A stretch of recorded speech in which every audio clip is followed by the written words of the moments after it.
here right now. And briefly, I'd like to introduce the panelists who's going to have an exchange with me about this exhibition. JANIS, GARDNER, CECIL. Yes. First time I ever got it right. And she was a former director of Marlborough Gallery for 10 years. And among other galleries, and she has her own enterprise now, JGC Fine Arts. JGC Fine Arts. I'm an advisor and curator. Advisor and curator. Yeah. And brilliant. I'm just so happy that she accepted my invitation to participate in this. And I actually met Janice in China, in Beijing. I'm going to come back to that in a minute, but great. Thank you so much. Richard Vine, who's a writer, author. He was a former editor for the Asian Arts and Art in America. I think he probably has seen this. And Richard, I mean, I've known him in New York. We've met on many occasions in Beijing.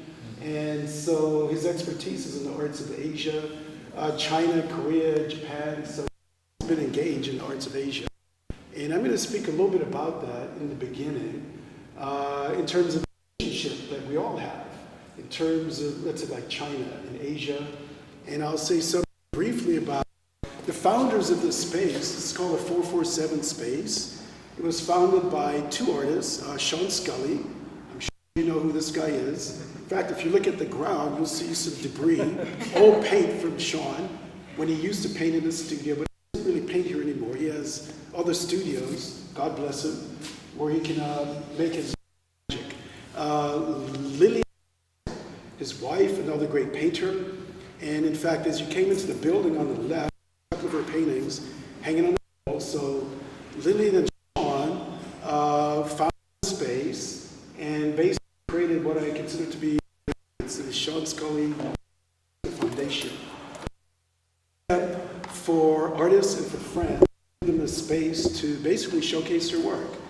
And if you're fortunate enough to get this invitation, it's quite astonishing. It doesn't happen so often to get carpet, to be able to come in and put the exhibition on. So kudos to Sean. He's in England. He could not be here today. But he does open an exhibition at Gallery Lisson the 29th of October. So if you're in New York, 6 to 8 p.m., go hang out. He'll be here. Say hello. And thank him for me also. There's also a Sean Scully sculpture exhibition on the Broadway malls. That's right. I forgot the about West it. Side. Wonderful. And is on view until March, and it's his first sculpture exhibition in this country. You're kidding? Nope. Wow. Okay, No. That's shocking. That's so shocking. That is something that everybody will. Yeah. There's a great African musician called James Brown. He's considered to be the heart of show business. I think Scully does glow. I can't keep up with this guy. It's really amazing. And I know he just opened some stained glass windows at a church. I know next summer in Bavaria. See it. Yeah. Okay. So let's sit down and I know what I'm forgetting. There was supposed to be another panelist, BABACAR MBOW. And unfortunately, his father passed away last week. So he's in Dakar in West Africa right now, unable to attend.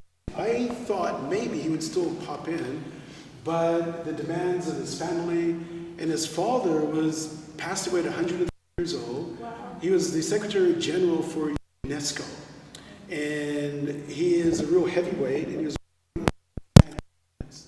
and like the president of a country just passed. So there's Africa, right now with him. Dr. Africa on my second trip in 2018 with Captain wife for the opening of the Museum of Black Culture in Dakar. The president of Senegal, was there. We had high officials from the French government, also from China that supported this museum. And Dr. Bao was the chief curator for the grand opening of this museum.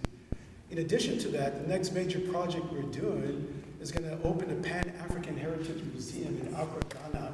It's under construction right now. It opens 25, 1926, and it's on the largest physical plant museum on the continent,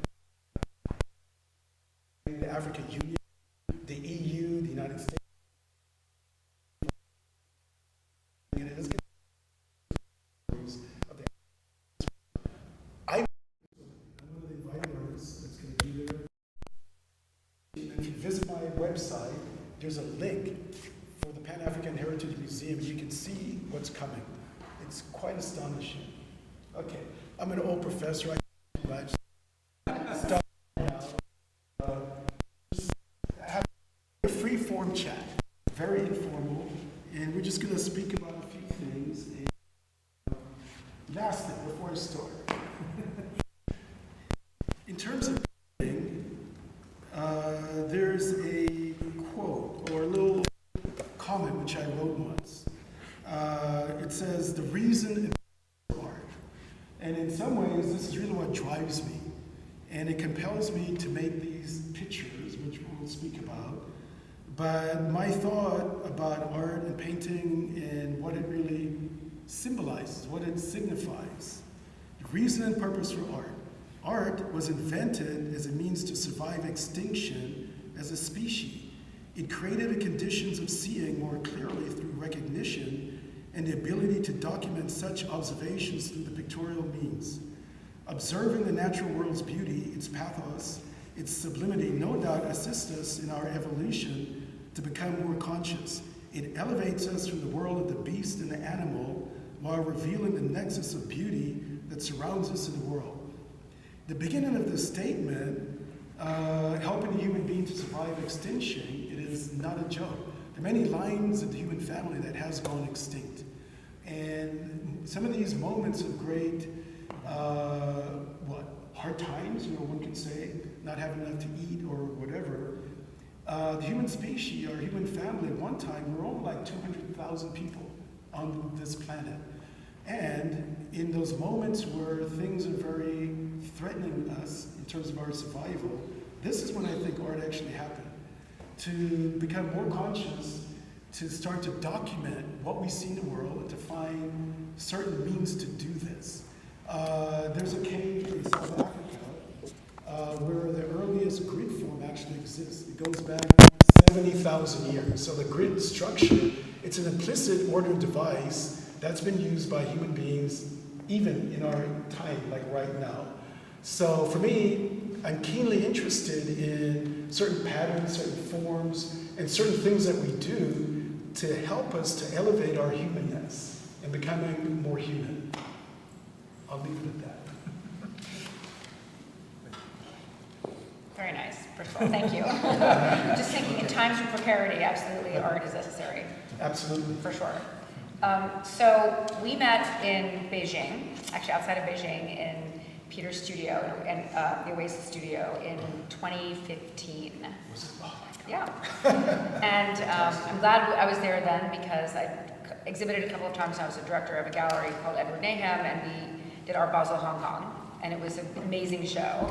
100,000 people, you're telling them not to touch real Andy Warhol paintings or Moscow's or whatever. And but it was a great time to be 2014, 2015, 2016 in China. And I remember visiting you in your studio and thinking how amazing this space was. Actually very similar to this, except for that Peter had a wall, all windows, right? And so you could see into this field, and there was a really interesting tea house structure that was very beautiful, and it was really very inspiring. It felt a little bit like a creative Wild West to be there at the time, and it felt really cool. Like Ai Weiwei was doing a show the same time I was there. I saw him. I went to Saibo Chang's studio, and that was really cool. It was a really neat moment, and so you were part of that trip. It was very impactful, and it makes me a little sad for the way it is now because a lot of the freedoms have been lost. I've understood.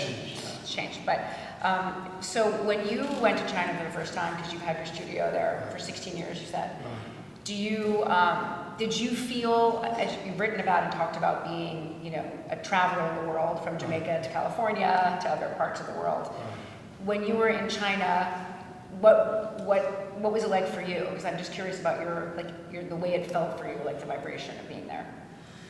Yeah, I think the key word is the vibration that's there. I think music is a real key thing for me. My dad was actually a jazz pianist. And Jamaica, most people don't really know this, but a lot of the early immigrants in Jamaica were Chinese. The Hakka people actually came to Jamaica in 1854. There were 20,000 men that came in, and they were indentured. They worked on the plantations. And there was also people from India who came into Jamaica.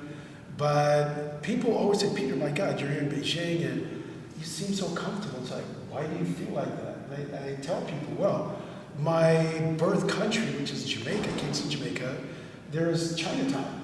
And eating Chinese food was my mother's favorite food. Okay, so Chinese food, the Chinese culture has always been part of my early years. And so for me to be in Asia, it just felt normal. It felt okay. And building the studio in Beijing, though, I mean, it was a Herculean feat to actually get this thing done. But my first trip to China was actually, this is the 20th anniversary of my first trip to China. I'm a retired professor from Mass College of Art in Boston, and we have an exchange program where we took students historically to Japan first, Osaka, Kyoto, Tokyo. Then we would go to Shanghai, Suzhou, Xi'an, and end the trip like a 2-week, 3-week trip in the Forbidden City in Beijing. And then we would take them to my studio, we'd drink pijiu, cook chicken and have fun, and then have ice cream at the Green Tea House next door to my studio. To answer your question, China has just been a very profound experience, for me. If any of you are Chinese, happy National Day. This is the 75th anniversary of the People's Republic of China, which was founded in 1949. I bring it up because I had dinner with some people the other night who were Chinese, and they brought it up. I forgot about it. So it's like it's in my mind now.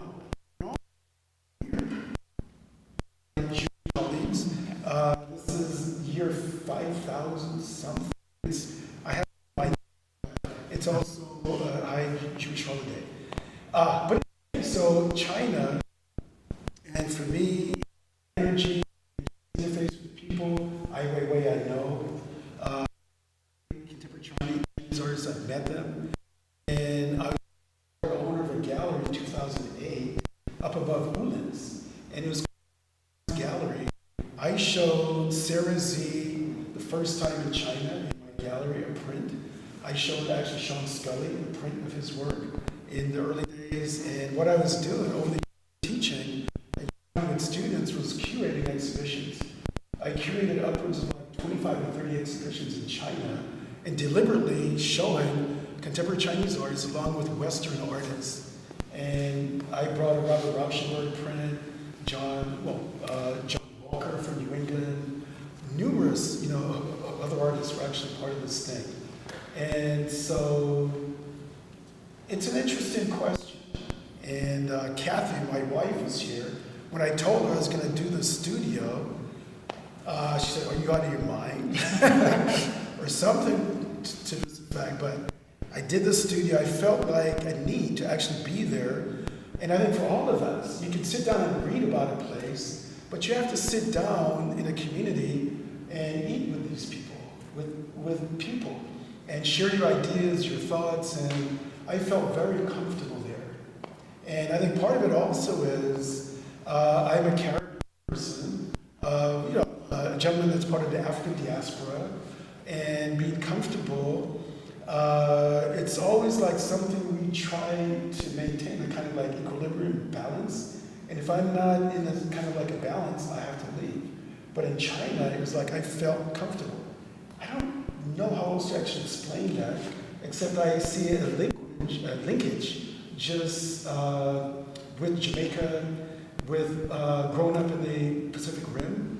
I spent many years in San Jose, California, in Sacramento, San Francisco. So the Pacific Rim, the linkage to China, also Japan, because I've spent more years in Japan than actually China. And I'm trying to answer. Have I answered your question? Yeah. Okay. Yes, yeah. Okay. Yeah. There's just so much we can talk about. A couple of things that strike me right off. First of all, your comment about art as an enhancement to vision. I'm a little dubious about it being an enhancement to physical vision and, you know, helping the species survive. I think that's maybe a stretch, but I very much subscribe to the notion of inner vision, which I think what art is fundamentally about. And there's a famous, you know, axiom from Nietzsche: we have art in order not to die of the truth. Yeah. And I do think that it's something that we all need, and I feel that kind of therapeutic effect coming from many of your works. The other thing that struck me is, you know, there's a strange sociological, historical nexus here in the United States. As we all know, you know, African peoples were brought here enslaved against their will. On the other hand, Chinese people are, I think, the only ethnic group that have ever been explicitly excluded. In 1882, the United States Congress passed a bill called the Chinese Exclusion. Exclusionary law. Yeah. Right. The reason for that was that there had been so many Chinese laborers imported during the building of the Transcontinental Railroad, et cetera. And you heard many of the same laments that you're hearing in certain quarters today, which is, you know, they're diluting our culture, they're, you know, racism. Yeah, the usual. Meanwhile, in China, you know, the word, to this day, the word for the United States is beautiful country. Meiguo. Yeah, and the word for San Francisco is Gold Mountain. So it was only in 1962 that law was revoked. Up until 1962, not more than 100 Chinese people were allowed to immigrate to the United States in any given year. Now, as we know, there's been a tremendous reversal of that. I was just walking around the campus of Princeton the other day. Like, 3/4 of the student body seem to be from Asia.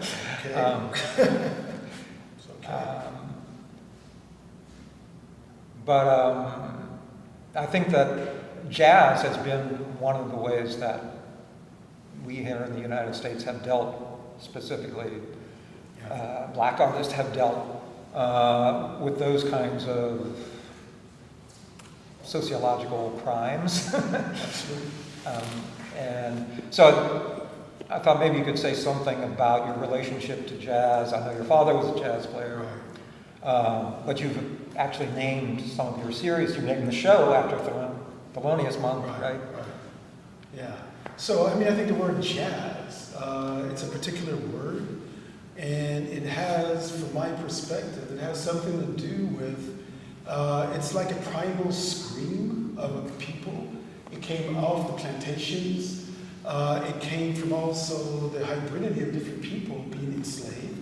It was not just black people, Africans enslaved.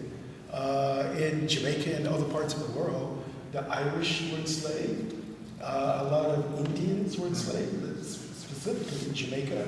So they were on the plantation. And so the sort of interface between different peoples, different rhythms. It was the indentured Indians from India who brought ganja, marijuana, to Jamaica, okay, as a medicinal thing. So I say that because, in fact, music, the hybridity of it, it's a multicultural kind of thing that actually evolved through different people interfacing with each other. And certain rhythms from Africa, the African Diaspora, and rhythms in Jamaica, the Caribbean, mento, reggae, you know, all of that, it extends for me out of like a primal need to actually make sound, to make music. And I think it was Miles Davis, if you're into jazz or you don't know about jazz, Miles Davis said, all you need to know about jazz is Duke Ellington and Dizzy Gillespie. That's it. That's all you need. Then the rest just kind of evolves out of that. So my dad was a classically trained European pianist. I grew up hearing like Franz Liszt, Beethoven, Bach, Brahms at home. He had a Yamaha piano, okay, baby grand piano. So music was always something I was hearing, and for him, as a young man, he started playing like at 5 years old, so he was classically European trained, but he evolved to become a jazz musician. Then he got the Hammond B3 organ, which is like the school of Jimmy Smith, Grover Holmes, Grits and Gravy. That's what it's called. It's like the real deep jazz, right? But it comes from the keyboard of like the B3. But the music is something that was always inside of me. Hearing this sort of like hybrid musical forms, and jazz is always about, it's a riff. You start with, say, like the blue note, and you extend off of that, and great jazz musicians never played the same music the same way, because you're always expanding on it, it evolves in time, and it's like a living, breathing way of thinking about music in creating music. You used a really interesting term, inner vision. Stevie Wonder, that was the title of one of his albums. And Stevie Wonder, to me, is one of the most sighted persons in the world. Sighted in terms of not necessarily using what your eyes actually reveals, but it's sensing and feeling all the things in the world that us who are sighted miss. Half of the world happens out here. And all you have to do is turn your head, you can see so much more of what's actually being offered. And I think being non-sighted, as Stevie or whatever, we don't just see with our eyes, we see with our skins. We see and feel a world with the pressure of light and air and like space. And this great musician, he sees and feels the world in different ways. The title of the main piece in the exhibition is called Monk. And Richard heard this earlier this week, but monk, it really comes from the idea of the Buddha, who was a monk, but Thelonious Monk is one of my great jazz heroes. He was a pianist. And Thelonious Monk just had a different way of inventing music. In music, I think it's like your hand, the amount of keys you can reach, I think it's like 10, but Monk had sort of large hands and he could reach keys that many pianists could not reach, and he had this thunk. There's a certain sound that he was the only guy who was able to do it, and I think the hybridity of his musical forms, it was very abstract and just very unusual. So I was always inspired by Monk's music. I listened to it all the time, and it's great. And to be in Beijing, China, listening to Thelonious Monk, I mean, it's mind-blowing, along with Beethoven and Bach and all the other cats. And so I named this piece Monk after Thelonious Monk and the Buddhist monk, who, for me, I think these are two spiritual human beings. And so I always thought, what would happen if the Buddha met Thelonious Monk on the way to enlightenment? What would they say to each other? I think about things like that. And so this suite of 15 paintings, which I created over like a 5-year period, I work in terms of modules. I work in suites of, sometimes it's like 6, 9, 12, 15. And I go up to like 100. I have 2 suites of paintings that are 100 units. And one was done on traditional rice paper. And I wanted to have a communion with traditional Chinese, not just landscape painting, but sumi painting, ink painting. And so I wanted to try to paint on rice paper. For all the painters in the room, my brother just came in, great painter. But if you ever try to paint on rice paper and you've been an oil painter, the first time you use your traditional brush, the first piece of rice paper I hit, I ripped it. So I had to back it, I have to be more delicate. And I had to shift my whole MO to be able to paint on this material. The second, third piece, I got it. Then I finished that suite of 100 paintings. And I've got another suite that's about 180 pieces. So I generally work in like suites as an idea. Beethoven had his Ninth Symphony. James Joyce, there's chapters and verse. You can think about my painting. Some of the ways I think about it is it's like chapter and verse. It's like units of a story, but to really get the whole story, it takes more than one painting. And I was thinking in terms of a symphonic work, not unlike Beethoven, where some of the passages are very quiet, very subtle. Other parts of the painting is very loud. There are crescendos. So, like the paintings on the right, this is yin. These paintings are a little more subtle. The light is modulating in different kinds of way. I would think the subtleties and the poetics in this suite of paintings is very different than what's actually happening here. But to kind of come back to Richard's question about like jazz, the hybridity of it and color for me, this is the most intensely organized or arrangement of the canvases, the color, the light. And I want it to be like an overwhelming experience. That's what it's about. It's like I'm boosting, bigger, louder, grander. That's also China. I mean, if you go into Tiananmen Square, you see the buildings. The human being is supposed to be dwarfed by the building, which really represents the power of the state. Okay? I'm not Chinese. I'm not communist. I'm just this Caribbean guy trying to make a painting. But the idea of making something bigger, grander, with much more power, authority, that's partly what's happening here in this painting. It's a circuitous answer, but that's what, yeah. Tell me about your colors, because there are not so many contemporary painters who use yellow the way you do. Really? I don't think so. No, I mean, Yeah. you use almost, there's yellow in almost every one of these paintings. That's right. Alex Katz. Okay, Alex Katz. I do, yes, Alex Katz. That's true, he does use a lot of yellow. But I imagine it's interesting, your palette and the choice of colors. And you're using a lot of blue. I just think it's interesting to talk about the paintings themselves as we have them here. I don't want to be in anyone's way. Okay. You see them. Yeah. To me, I also see like a lot of microorganisms, and you talk about how the body relates to the universe and cellular structure. And this painting says a little bit to me of COVID, which maybe it shouldn't. It's thinking about like a post, right? The little things with the red things on them that look like a COVID.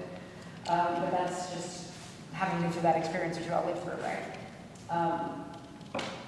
And then some of the other pictures on the side, the black hole paintings, which I don't know if you've looked at them, but when you come in, they're really quite beautiful, smaller, very compact versions, but have a big universe in them, which I really like too.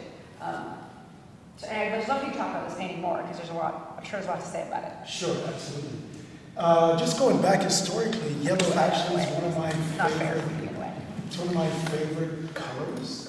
However, I mean, in the early days, I was just so locked into certain sorts of values of yellow, and then I actually stopped using yellow for a really, really long time, just to, explore other aspects of the whole rainbow, what color actually is. Every painting in this room is acrylic. I do work with oil paint when I'm at home and when I actually have time. And because of the limits of time in the studio in Beijing, which is really where I paint most of the large paintings, I work almost exclusively with acrylic paint because I know the brands, and I don't know if you know it, but many of the paints, oil paints in China, they're all fake. Like Winsor Newton paint, you can get like a tube of like cadmium red for $5. That's impossible. A real tube of Winsor Newton or some of the great paints, it's expensive as hell. So a lot of the oil painters are buying this cheap paint, it's poison. So when I actually discovered that, I decided not to use any oils. And acrylic paint, I can control the timing of it. I mean, I can extend the drying time. There are things you can add into it, or I can speed up the drying. So acrylic for me, I like the range of possibilities of color. You can get more color in acrylic than oil paint. Except, of course, all the painters in the room, if you mix two colors, you get a secondary, a third color, you get fourth, fifth, you can make all kinds of colors. But I like the possibility of having a wide range of colors that I can actually access. And my favorite acrylic paint is called Lascaux. It's actually French. This is like Old Holland paint for the oil painters. It's expensive as hell, but I can get it in China. I can order it. And I know what to expect from this paint. It works. And so color, I think, is just a key for me. I'm a Caribbean guy. The color that you see in the Caribbean Sea, and through my travels through Africa, through France, the south of France. I lived in California for 35 years. The color, the light. There's a reason why all the painters went through the south of France. And you go to like Aix-en-Provence, Mont Saint-Victoire, you just see the color. Why Van Gogh was there, why Cézanne, why the great French Impressionists from this region. The color and light is really different. So it is, for me, quite exciting to work with the color that excites me. Okay, I can also work with the subtleties of the color, which for me, there is no black in those paintings. It's all blue. If you look at it from the right angle, you'll see it will reveal itself. There's like 5 or 10 layers of different qualities of blue. One of my early painting heroes, believe it or not, is Mark Rothko. My graduate thesis document was really written about him. So I love certain aspects of his work. Of course, I'm not trying to emulate anybody, but I think the magic that happens when you look at a Rothko painting, when you're up close, where you become really almost like ingested. It's like it absorbs you, you fall into this void, which is really quite stunning. And Ed Reinhardt, I love Ed Reinhardt, what he does with color. When you stand and you think you're looking at a field that's consistent in one color, and it's not. But the longer you look, the whole temporal issue, the painting reveals itself in time. And then the geometry just comes out of it. If you go up to these paintings and you really look, there's a lot of painterly things that's going on in it. So I'm also very interested in things of this sort. And it's not always about overwhelming you with this, brilliant, palette. But I think just having a range of possibilities, excite me. Yeah.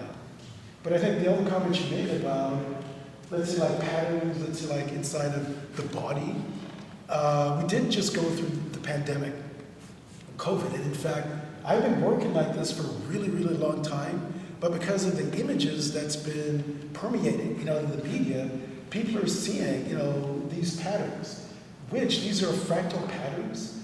Nature has an implicit order and device, and fractals exist.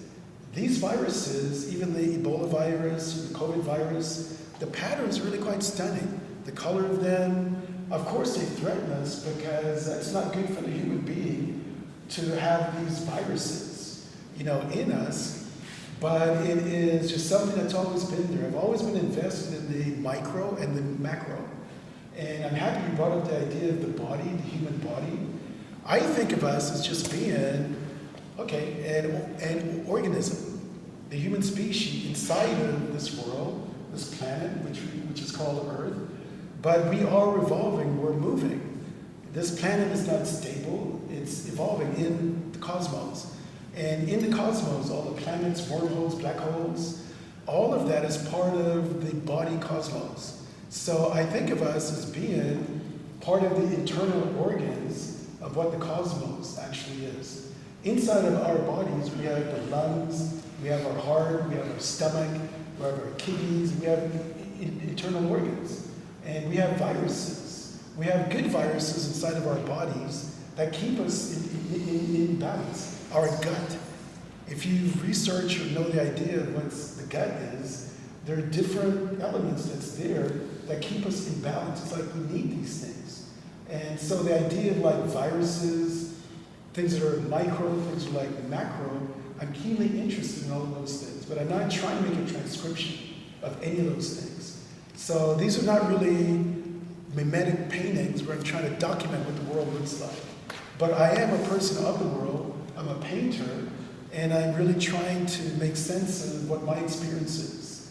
And so there is a narrative that's actually embedded in these paintings, but the reality is I think there's enough information here that through the color and through the structure of these paintings, there's something there that's doing something to you while we're sitting in this room and it's so still, except for my voice and Richard and Janice.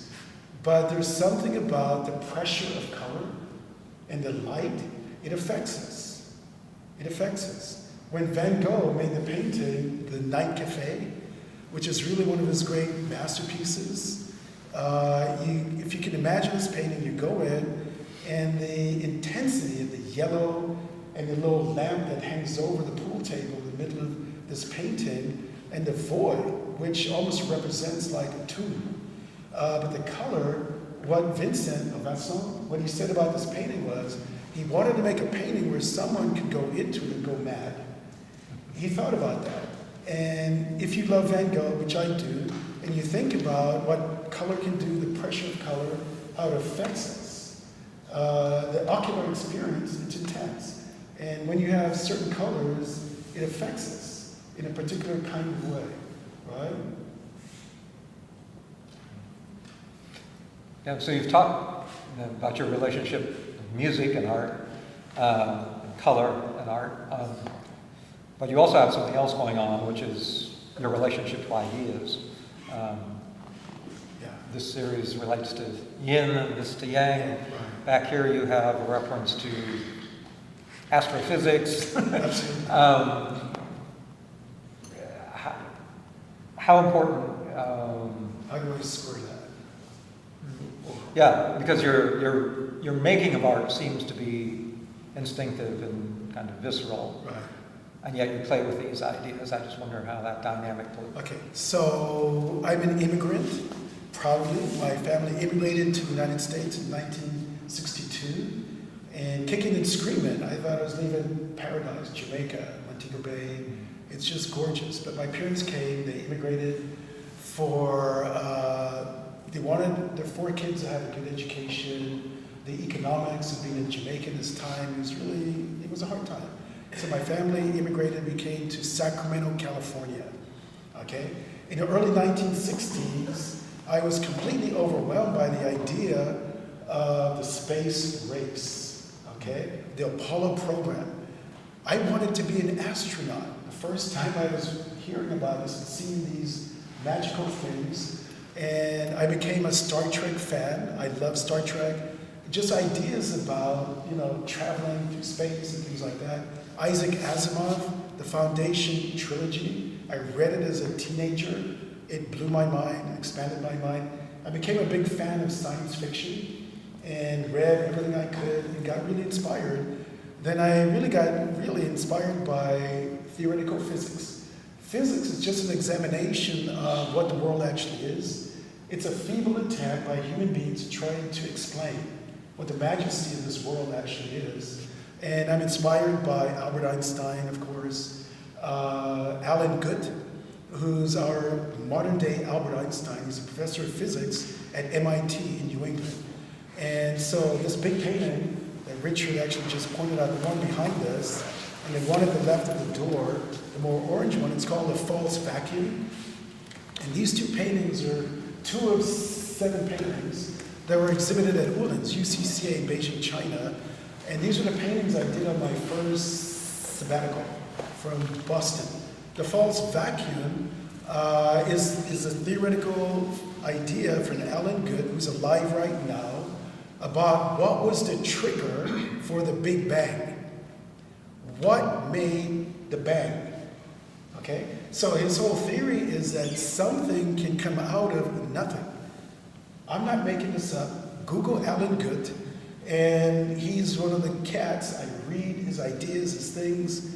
He inspires me, and he makes me think about different kinds of things. Alan Guth, in the early 1980s, he's the one that also theorized the universe is expanding, which has been proven. The universe is expanding. And so that's Alan Guth, brilliant guy. He has his own webpage, and you can follow this guy. Neil deGrasse Tyson, I read everything this guy writes. He's just a genius. He's amazing. And so just hearing about different ideas about the nature of our existence kind of inspires me. So these 2 paintings are called The False Vacuum. And the false vacuum is that nothing is empty. There's energy in all things. All the space that surrounds all of us in this room right now, it's full of energy. It's not devoid of energy. And, I was teaching painting, drawing all these years, and the whole idea of negative space, that's bullshit. It's energy. She knows.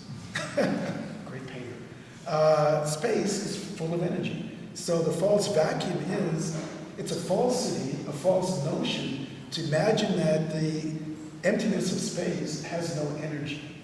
And I cannot paraphrase this great man's ideas or theories, but you can Google it or go to MIT. He gives courses. So those 2 paintings about the idea of what was the trigger that made the bang, the Big Bang, which brought this world that we know into existence.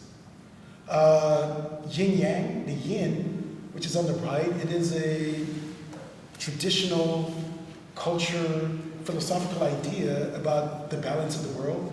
The yin force, it's a female force, the female energy. And the yin is dark. Yang is also more of the white. So this form, the pattern, it's a way of dividing the world. It's the balance between the female energy and the male energy. So yin yang, that pattern is something that kind of inspired me. And maybe this came out of my experience in China and also Japan. And I've spent 20 years, my first trip to China, but with the studio 16 years, but I've been traveling to Japan for 35 years. And I've exhibited all over Japan. And so I have a passionate relationship with the arts of Japan, its culture. And in fact, my friends in Japan said, what the hell are you doing in China? It's like, well, it's exciting, it's interesting. But I love Japan. China is interested too, in a very different kind of way, right? But yes, so there are different ideas. What's happening? Wow, okay. So yeah, ideas, I'm really invested in ideas. There's many ideas. Physics inspires me. Painting inspires me. Art inspires me. This conversation inspires me. You inspire me, the audience. And I think the really best things for painters is when your peers, your colleagues show up, and there are many painters in the room. So I'm not going to shout out all of you, but thanks for coming. That really makes me feel good when you have people, in a respectful way, participate in events like this. I go to projects also, and it's great. So before we stop, this painting on the left, Yes. this really captured my imagination. Since Okay. looking at you and it behind you. Okay. It's the only one in the room that actually feels like there's a figure in it. This one? Don't you see it? Right? It almost feels like it's walking to the right. Oh. And it's like moving towards that nice blue calligraphic mark there, which I really Okay. like. And anyway, it's a really interesting picture. I mean, unlike the rest of them, it has something that feels decidedly figurative in it, which may not be there, but I'm seeing it. Absolutely. There's no way in this world that I can climb into your brain and take your perspective and look at what's actually there. Right. What you see is absolutely correct. I have different sorts of intentions. And I think in terms of like what a painting actually is, another way of thinking, Richard Volhan, he wrote a great book. It's called Painting is Art. And in it he said, painting has to do with the conversion of the materials of painting and how these materials can be so manipulated as to give rise to meaning. And I think that's a struggle for every painter, to somehow take these inanimate materials, it's wood, it's canvas, it's paint, it's brushes, blah, blah, blah. How do you manipulate, these structures and somehow imbue meaning, in it? It's a quote that I think about a lot. And so the idea of seeing a figure, that's not necessarily what I see or what my intention was, but that's completely okay. I don't have a problem with that. I am not an illustrator or a designer. And my early paintings in California, 70s, 80s, I was a figurative painter at one time. And I shifted my whole approach to what painting is many, many years ago. But we are human beings, we live in this world, and I think figuration, like nature, we're not outside of nature, we're part of it. So if figurative elements creep up into my work, it makes perfect sense. Yeah. Reminds me of something that you would see if you looked in a microscope at a slide. Sure, You absolutely. take the forms or the movement and look at it from an energetic perspective and Sure. translate it onto canvas. Right.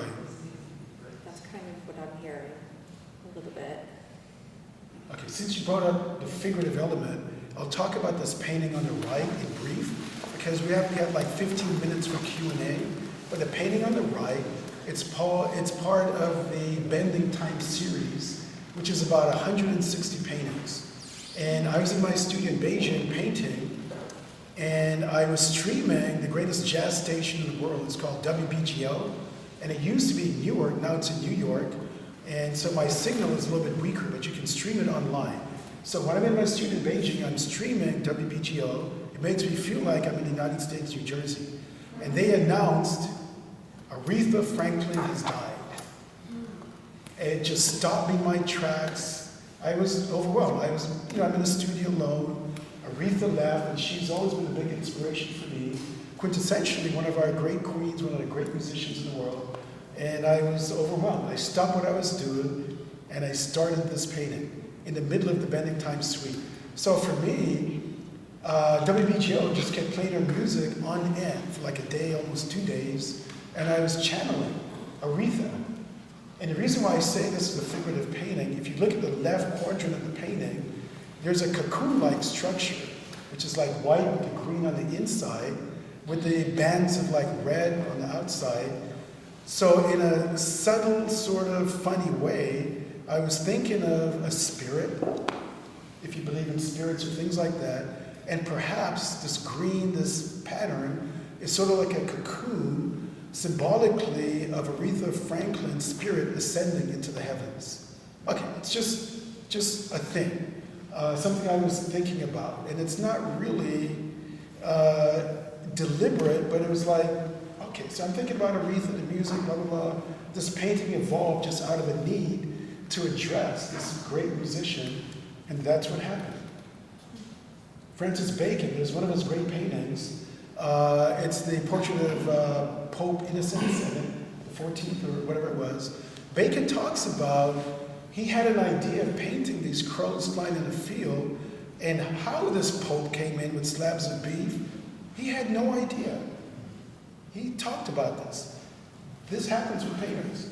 It's like you have ideas, certain ideas, but you start to paint. And for me, like jazz, it's alla prima. It's all at once. And what ends up through like the process, sometimes it's always a big surprise to me. I'm still trying to unpack and not necessarily trying to assign particular meanings to every mark, which I think is an impossibility.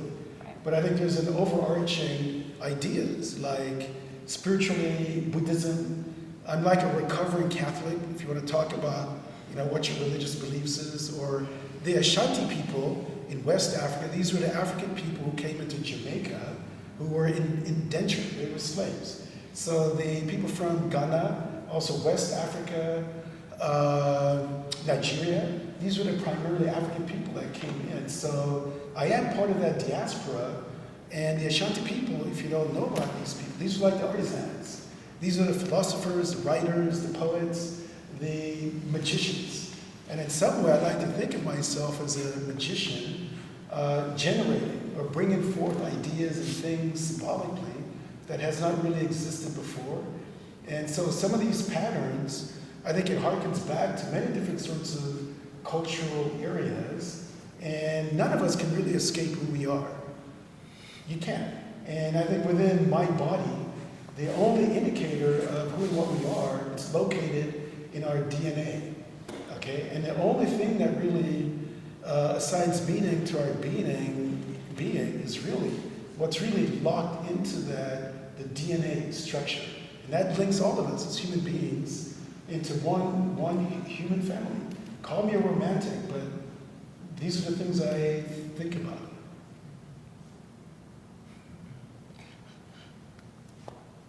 We're supposed to have like a 15-minute Q&A. Does anyone in the audience have any quick questions? I do. Okay. I'm curious about, like in Elizabeth, China, I'm happy you're here. I'm happy. I met her in China. I'm happy to be here Yeah. and to see your paintings. Okay. Congratulations. Thank you so much. So I'm interested, so this covers a span of years, this work. Yeah. And so some of the paintings on the back wall and the front wall are really active and teeming with energy, so that the concept of Ma in Japan, or the concept of emptiness in Chinese painting, which is really an area of ripening rather than a blank. But given that, and these two banks of paintings are a lot more active, and I wonder about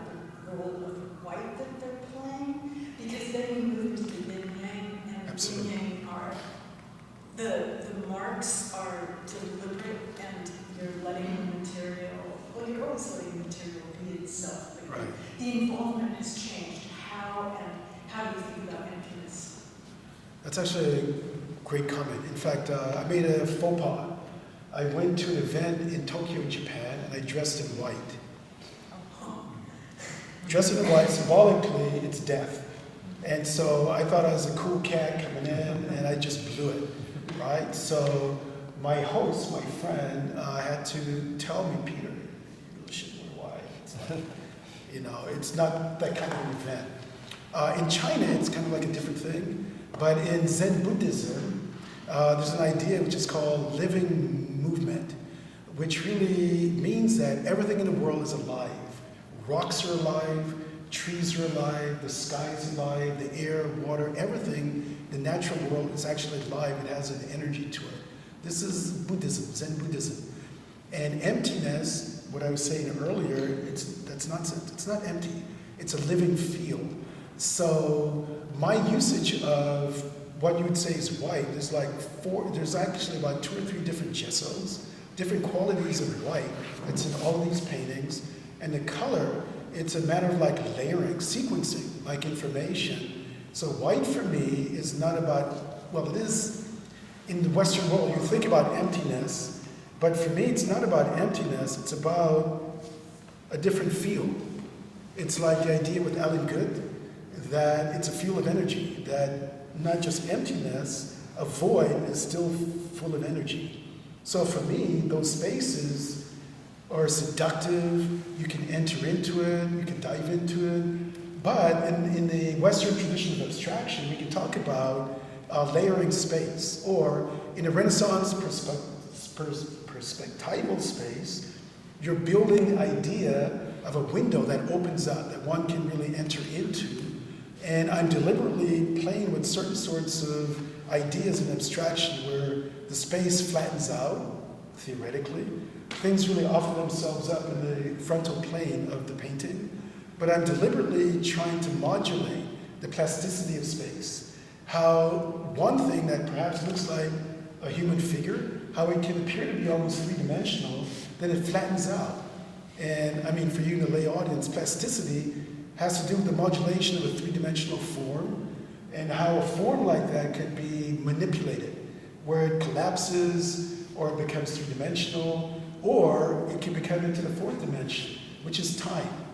And there's no question that all of my paintings are time-based also. How much time it takes to make a painting. Actually this exhibition represents 10 years of painting. The newest paintings are the 4 or 5 small paintings on the right. Those were this year. I was in my studio in Beijing in March, April, and I finished a few of those paintings, and some were done earlier, or like last year.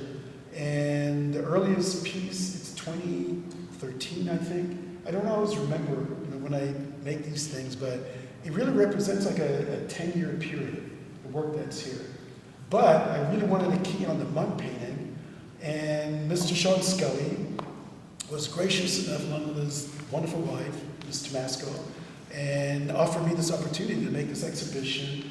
And I knew, since it's hard to find a space in New York that could handle a painting like this, and so the minute it was there, it was like, yes, thank you very much. And so this is the show, and for me, it's to showcase this. And I love the other paintings that's in the room. And so conceptually, Yin Yang, the False Vacuum, Miss Aretha Franklin, and the black hole, behind the black hole. I didn't even talk about that, but conceptually, the construct of a black hole, which is a void in space, it's a cosmic reality, which does exist, and it was photographed, right? I mean, we have a picture of what potentially it is. It's kind of scary if you understand what a black hole is. But I was trying to imagine what's behind the black hole. It's like, what triggered the Big Bang? Something made it bang. Okay, so the Christians in the room, God bless you, okay? The Buddhists in the room, whatever your religious belief, maybe it was Yahweh, God, who made the bang. I'm not going to argue that point. It's been theorized that many things can happen, like in voids, right? So it's like, what's behind the black hole? It's supposed to be a void, but there could be something else behind it. I mean, I don't know. Look under a microscope. look under a microscope and see all of the matter. There you go, yeah. That's actually a good point.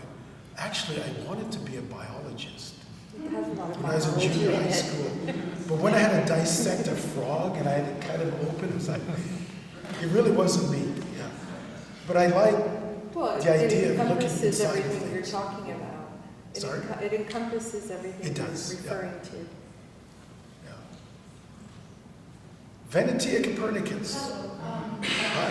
thank you for this amazing lecture. I think it's something that Jeff can cover, and you told me when I came to see the show last week. Yeah. We haven't talked about the paintings and their own floor, and maybe, you know, the elevation and The why. installation. We don't talk about it because it's a ground space, so they just, be on the floor, whatever, there was a specific way. Yeah, I mean, The base and everything, they take it into sculptural kind of elevation, so we didn't talk about it. yeah, that's a really important thing. In fact, when I exhibited this the first time, it was only exhibited as one complete piece at Women's UCCA in Beijing. Richard knows this place, I mean, JANIS also. So Philip Tenare, God bless him, he didn't have a wall big enough to house all 15 pieces on the wall. So he actually expanded the wall in the museum by 30 feet to accommodate, you know, this suite of paintings. And Philip saw it in my studio, and I had to sit on this suite for 2 years. He said, Peter, I want to do the show. You can't show it anywhere, but we're going to have the show. So he built out the museum to accommodate this one painting. Then we showed the false vacuum paintings and a suite of other paintings. However, the way that I think in modules, suites of 6, 9, 12, 15, many of my exhibitions are site-specific. There's actually 9 of these paintings, but I chose only 5 because of the space that I have now. And the Yan, there's actually 9 of these. So these are actually suites of 9 paintings, but I shifted it to accommodate the room. And I think this is really a magnificent room. It's gorgeous. I like the structure of the ceiling. And there's a relationship between this pattern and even my, Aretha Franklin painting. And this form, the structure. So I think every artist needs to be sensitive to the space where the work is being shown. So I showed a painting the similar size at Mocha, Miami in 2016. In fact, Skoda Agahoa, who's in the room, he saw this show in Miami. And it was a monumental painting, the same scale. And Mocha actually had cut away part of their roof, but I still could not put the whole suite in. But at that time, we built a platform, and we decided to put it on the platform, make an L shape. And for me, it's like it just gives you a different way of entering into an experience of this painting. The fact that it's elevated by 3 inches actually off the ground, so that you have this experience of going into the painting.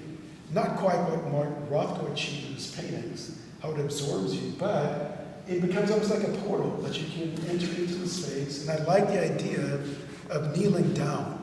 I think that painting, physically, human beings, we kneel down in community times. And so I quite like this idea. And I showed actually 3 of these paintings at a different institution as part of a bigger exhibition. So all of these exist as singular paintings.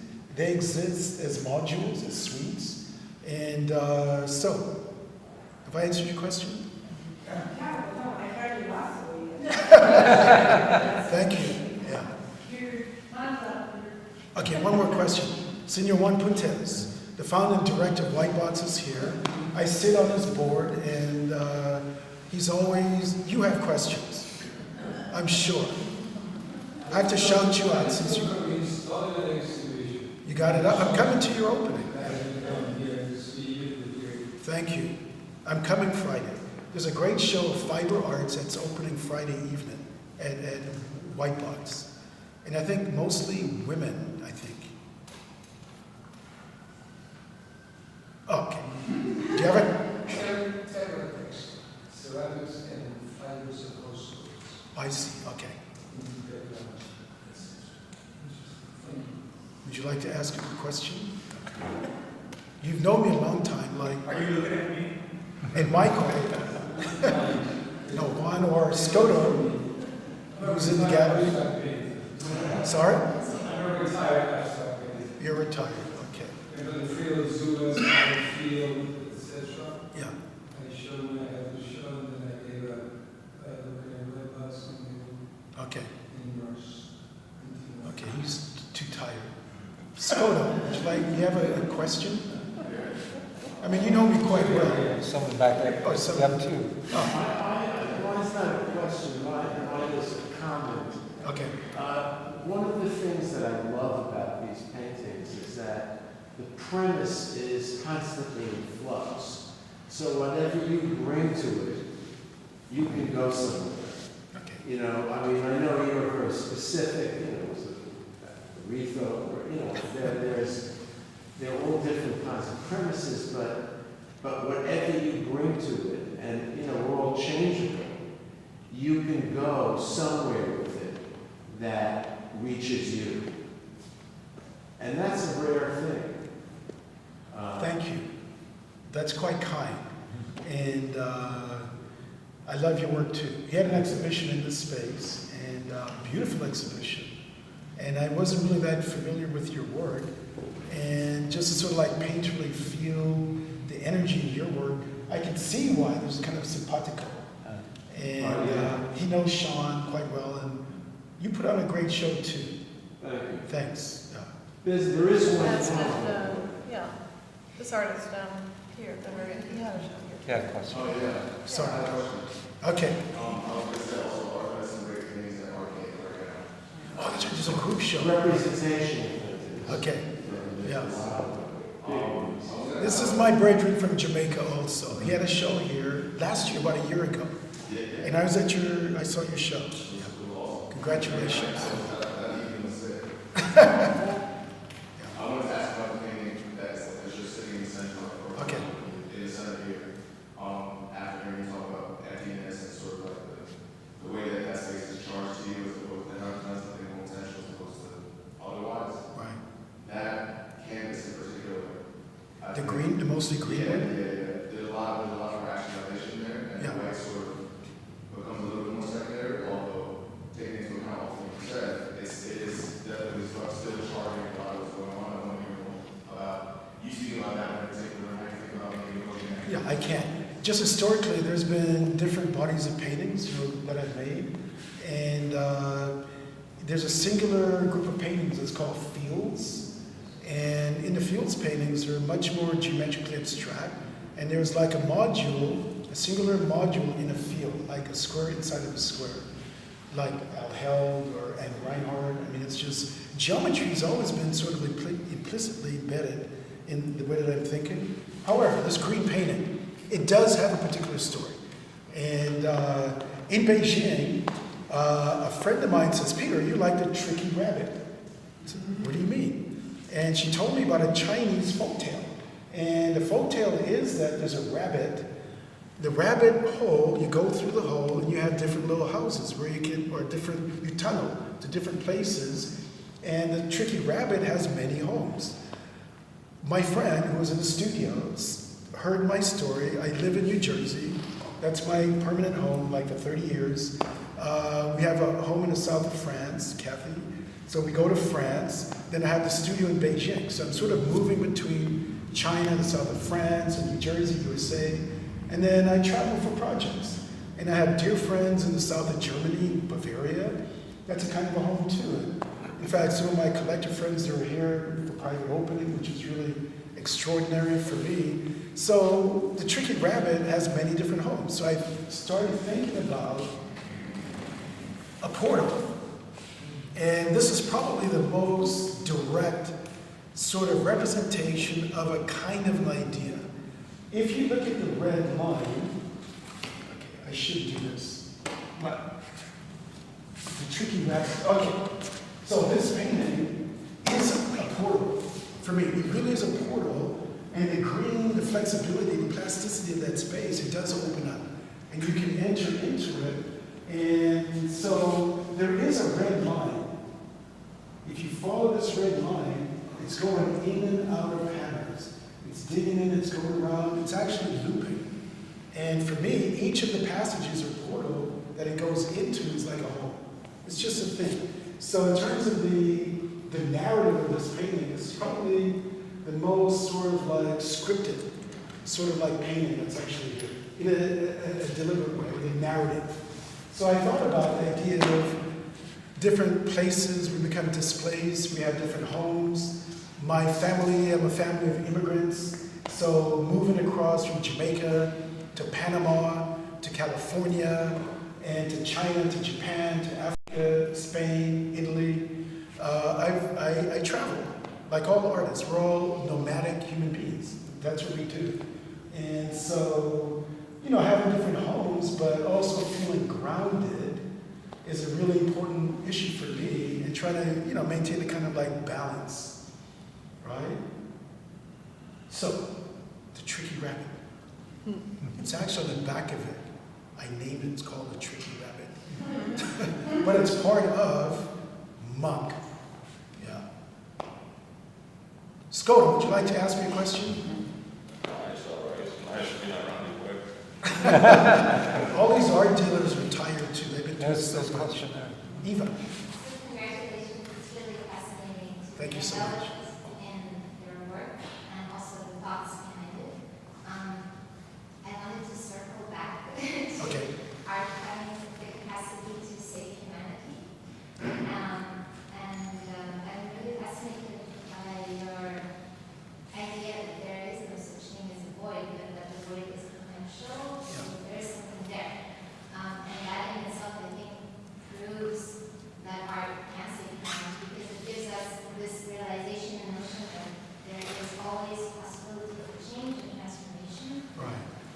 And I'm not a painter, as you know, but it's fascinating because painting as a white canvas never stays completely white, right? That's right. Always creates something, so they help create the void. And I was curious, did this realization come to you through painting, or did you have it before and then you wanted to paint? Like with this painting here? Well, let's just say I've been painting for a really long time, and just thinking about, I mean, it's that quote, you know, which I just raised from Richard Volham, what painting is, or painting as an art. It's how do you manipulate these things, these objects, to somehow try and invest in life, what's it like with meaning, right? So the idea of like a void, working with a blank canvas, I mean, that's the scariest moment for painting. I think every painter in this room, beginning and ending, because you know if you make that one move, you're going to destroy the painting. But you have to do it. You take your chances, or your beginnings. You won't have a really strong beginning, but things change. You can start here, but when you get here, something else can occur, right? But I think the idea of moving across the surface of a painting and somehow trying to remain true to what your materials are, who you are as a person, what moves you. And what I would say is, one of the great pieces of music, for me it's like a symphony, one of the greatest symphonies in jazz, it's Miles Davis' Bitches Brew. If you don't know this piece of music, go get it tonight and listen to it from front to end for the next week, nonstop, because you need to listen to it. I've been listening to it like half my life, and I still haven't gotten enough of it. It's just amazing. Miles Davis, his genius is, he always said the music, the note, it's not the note, it's the silence in between the notes. That's what creates the music. Timing. So, we're over 10, okay. The governors, we're 10 minutes over. But it's a silence in between the notes, that's what really makes it really work. And I think for all of us, also, we're sitting here, but it's a space that's around us that delineates the boundaries of our bodies. If we took out what was considered to be that void, you would cease to exist. Think about that. So it's like ideas about emptiness, what is a void, what actually is space. The scientists are coming up with ideas. We think about all these things, but my humble attempt to try to understand this gift that I've been given, which is called life, and the life of the painter, I don't take it in a light way. I think for me, it really informs my life. It has significant meaning. And I hope that these paintings represent a human being, because I'm the one that made these paintings. And as one of my mentors, someone I admire greatly, Larry Coombs, I think he made a great comment. He said, painting is not about whimsy and bullshit. It's as serious as life and death. I like that quote. Now I have something to say. Uh-oh. The killer. Okay. When I was saying that the first iteration of abstract expressionist, etc., and they were my age, when I was about 29. Okay. And Philip W. was my Great painter. Yeah. and the Street Artists Club was with Conan and Klein, his buddies, and Charlie Parker, who lived on Great Jones when he was also having his studio. And when Charlie came over, before he got no paid rent, Yeah. Charlie was finished. Nobody paid He me. gave us those abstract expressions, paintings, before they called themselves tatted. And his reaction was, those were what we were saying, my things in reverse, they said, you guys are fucking stalling on blue notes. Green space, blue, Yeah. white. That was Charlie reaction. That's genius. Yeah. That's it. The finalized person answer. That's what you know. Yeah. If you don't know who Charlie Parker is, go find out. Very heavy. He's our Beethoven. Okay. Thank you, Peter. Amazing. Thank you.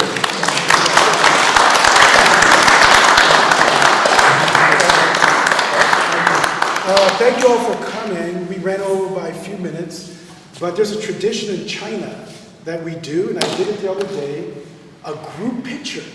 We're all going to come up. We're going to take a picture of everybody that's in the room, unless you object. Come on, come on, come on. We're going to take a big group picture. And we're going to send it to Sean Scully and tell him, this is in front of mine. Hey, how are you?